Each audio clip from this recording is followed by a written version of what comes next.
ક્રાંતિગુરુ શ્યામજી કૃષ્ણ વર્માની 167મી જન્મજયંતિ નિમિત્તે કચ્છ પધારેલા મુખ્યમંત્રી શ્રી ભૂપેન્દ્રભાઈ પટેલે માંડવી તાલુકાના મસ્કા ખાતે ₹20 કરોડના ખર્ચે અત્યાધુનિક ટેકનોલોજી અને રસપ્રદ આકર્ષણો સાથે આધુનિકરણ પામેલ શ્રી શ્યામજી કૃષ્ણ વર્મા સ્મારક ક્રાંતિતીર્થનું લોકાર્પણ કર્યું હતું। આ પ્રસંગે તેમણે શ્રી શ્યામજી કૃષ્ણ વર્મા સ્મારક ક્રાંતિતીર્થ ભારતીય સ્વાતંત્ર્ય સંગ્રામના વારસાને સદાય માટે નવી પેઢીઓ સુધી પહોંચાડશે તેવી ભાવના વ્યક્ત કરી હતી।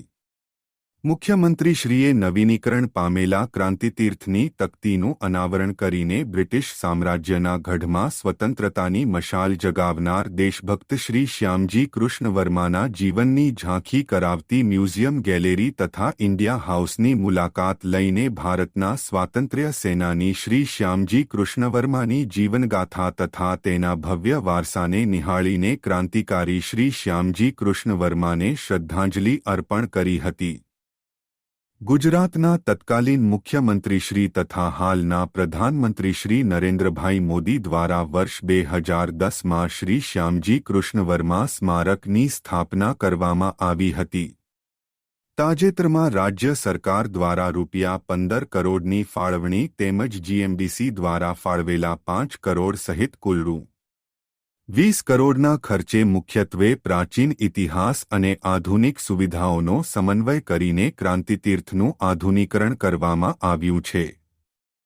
મુખ્યમંત્રીશ્રીએ નવીનકરણ પામેલા ક્રાંતિતીર્થના લોકાર્પણ પ્રસંગે ઇન્ડિયા હાઉસ અને વીરાંજલી ગેલેરીનું પુનઃનિર્માણ, અદ્યતન આર્કિટેક્ચરલ લાઇટિંગ અને મુલાકાતીઓ માટે ઉમેરાયેલી લિફ્ટ જેવી સુવિધાઓ નિહાળી હતી।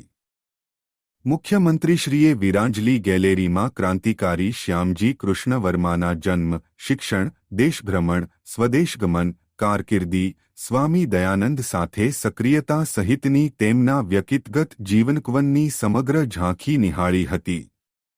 ત્યારબાદ બ્રિટિશ સામ્રાજ્યના ગઢ લંડનમાં 65 ક્રોમવેલ એવન્યુ સ્થિત મૂળ ઇન્ડિયા હાઉસની આબેહૂબ પ્રતિકૃતિ તરીકે સંપૂર્ણ પુનઃનિર્માણ કરવામાં આવેલા ઇન્ડિયા હાઉસની મુખ્યમંત્રી શ્રી ભૂપેન્દ્રભાઈ પટેલે મુલાકાત લીધી હતી।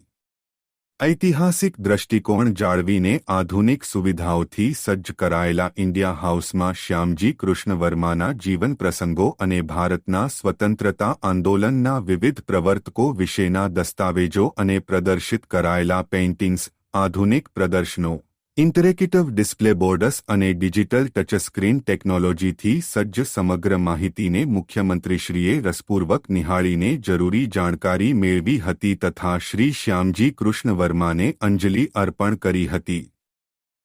આ પ્રસંગે વન વિભાગ દ્વારા શ્યામજી કૃષ્ણ વર્મા મેમોરિયલ ખાતે નમો વનવડ મોડેલ અન્વયે કરવામાં આવેલી કામગીરી તથા સામાજિક વનીકરણ હેઠળ વનકવચ યોજના અંતર્ગત વાવેતર કરાયેલા 20,000 રોપાની માહિતી મુખ્યમંત્રીશ્રીએ મેળવી હતી।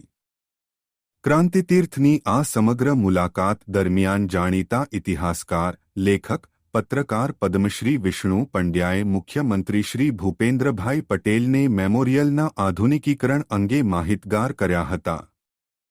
આ મુલાકાત વેળાએ સાંસદ શ્રી વિનોદભાઈ ચાવડા, જિલ્લા પંચાયત પ્રમુખ શ્રી જનકસિંહ જાડેજા, ધારાસભ્ય સર્વશ્રી અનિરુદ્ધભાઈ દવે, કેશુભાઈ પટેલ, વિરેન્દ્રસિંહ જાડેજા, માલતીબેન મહેશ્વરી તથા ત્રિકમભાઈ હાંગા સહિત આગેવાન શ્રી દેવજીભાઈ વરચંદ, દિલીપભાઈ દેશમુખ, કલેક્ટર શ્રી અમિત અરોરા, જિલ્લા વિકાસ અધિકારી શ્રી એસ.કે. પ્રજાપતિ હાજર રહ્યા હતા। આ વિડિયો લાઈક કરવા અને શેર કરવા વિનંતી છે। જો તમે હજુ સુધી આ ચેનલ સબસ્ક્રાઇબ ન કરી હોય તો આ ચેનલને સબસ્ક્રાઇબ કરી બેલ આઇકોન દબાવવા વિનંતી છે।